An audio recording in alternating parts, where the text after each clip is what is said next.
Which racing line is better? The blue one or the red one? This question bothers me for several reasons. Most of the time, the answer comes down to the driver experience. But is that really all? I'm convinced we can define a criterion that is independent of the perception. We could say the best line is the shortest one, or maybe the one that allows a higher average speed, taking corners faster, but none of that is enough. The shortest line doesn't guarantee the best lap, neither does the highest average speed. The only correct answer is the line that minimizes the total lap time, regardless of its geometry, as long as the vehicle can actually follow it.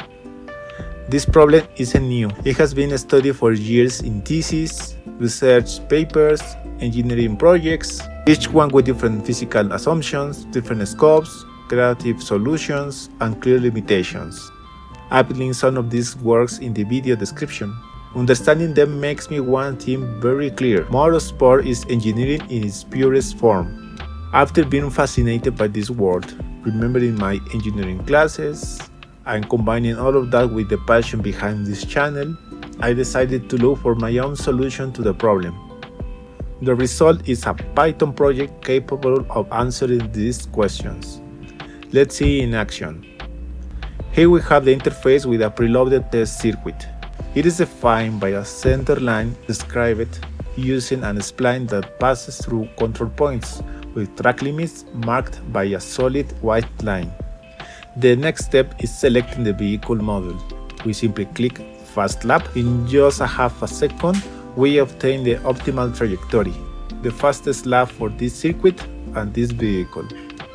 The system also generates key plots, the speed profile along the circuit, braking zones, engine power delivery, and other data that precisely describe how the vehicle behaves during a fast lap, which I will explain later. Let's zoom in, and something interesting appears. This algorithm is discrete, and this stepped effect comes from using only 99 points. But what if we increase the resolution and allow more iterations?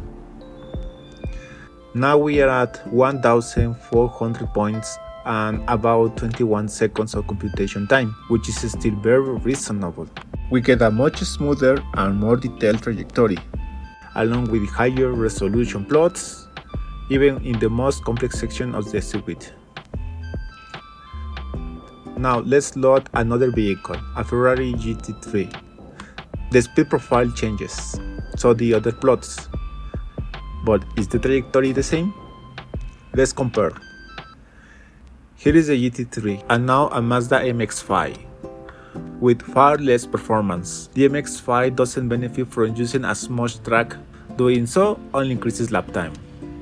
Now let's try an F4. Once again, the trajectory is different. None of these solutions are pre-computed. The algorithm calculates everything from scratch and for the given circuit and vehicle.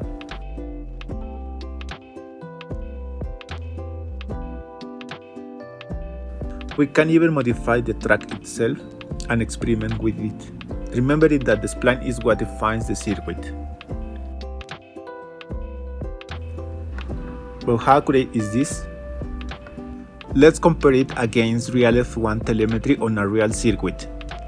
Do you know the Circuit of the Americas from the Formula 1 calendar? We select the F1 preset and inspect the result. At first glance, the optimal trajectory looks reasonable, with no strange behavior. Now let's look at the data. The simulation starts at 218 km per hour. In the 2023 Grand Prix telemetry, Leclerc got pole with 226 km per hour and a race speed without DRS of 210 km per hour. That's clearly within range, especially considering that DRS isn't simulated here, something that heavily affects straights but barely impacts corners. The simulation reaches peaks of 300 km per hour, exactly matching the real telemetry limit without DRS. The rest of the speed profile, braking, and power delivery are also surprisingly consistent, considering we don't have access to the precise real F1 parameters. With that established, we can continue experimenting. For example, with the aerodynamic drag coefficient. In F1, reducing drag even by a small percentage directly impacts lap time. Here we now see a peak of 202 km per hour and a reduction in total lap time. Let's try another case. Tires outside their operated window. Lower grip translated into a lower friction coefficient. The impact is massive. That's how critical tires are. Now let's remove 15 horsepower. We lose 1.5 tenths of a second. Is that a lot or a little? Let's remove 30 horsepower. Now the difference is impossible to ignore. But how does this actually work? The answer is simple. Physics. The challenge was modeling the vehicle and expressing it mathematically. We adopt the bicycle model, where the 4 tires are represented by just 2, while preserving the same dynamic behavior. In the free body diagram, we have the center of mass, the tires, the acting forces, slip angles, and the resulting velocity. Many more variables are involved, and they all are part of the model. The system is built from kinematic and dynamic equations. Longitudinal, lateral, and rotational, also known as rotational moments. There are also equations describing the optimal trajectory and the circuit itself. The key insight was switching from the time domain to the curvilinear domain. This allows everything to be described along a trajectory that we don't know yet. The approach is to move the centerline points to their optimal positions while respecting track limits. Connecting these points gives us the final trajectory. The fastest lap. The model includes resistive forces, downforce, and of course, tire modeling.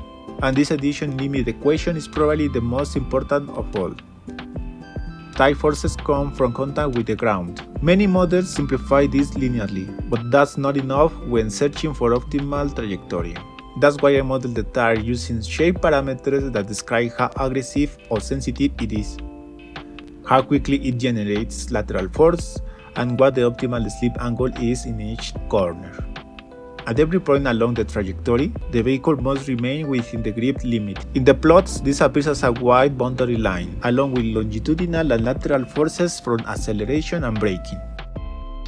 Once you have the equations, playing with parameters becomes easy. Downforce, friction, tires, mass, power. Reducing downforce makes it optimal to use less track. Reducing friction lowers the achievable speed. Tire shapes defines the slip angle limits and the vehicle behavior, underseat, oversteer, or neutral balance. None of this is generic. The trajectory must always be physically achievable by the specific vehicle. We can also adjust the vehicle balance, aerodynamic distribution, brake bias, front or rear wheel drive,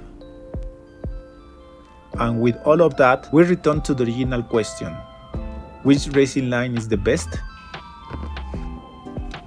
Now let's look inside the model. Everything is implemented in Python, using Casari, a library for numerical solving system of differential equations. Force scaling and constants were carefully chosen to improve performance. Without this, computation time would be up to 10 times longer. The real challenge is expressing all equations consistently using symbolic variables, defining which variables are optimized, which depends on others, and setting the constraints correctly. And of course, the final objective: minimize lap time. In the end, the system outputs the optimal time along with every variable that defines the solution. All of this physics is integrated into a graphical interface to clearly visualize the result. So what's next for this project? A lot. I want to validate it with more real telemetry and sim racing data, add engine and gearbox models, and include more degrees of freedom, since for now it only works on flat tracks. To wrap this, let's look at where I want to take this. How much does losing 15 horsepower really affect an F1 car? I built this test circuit with long straights, fast corners, and slow corners. Let's take a look at the simulation of this comparison.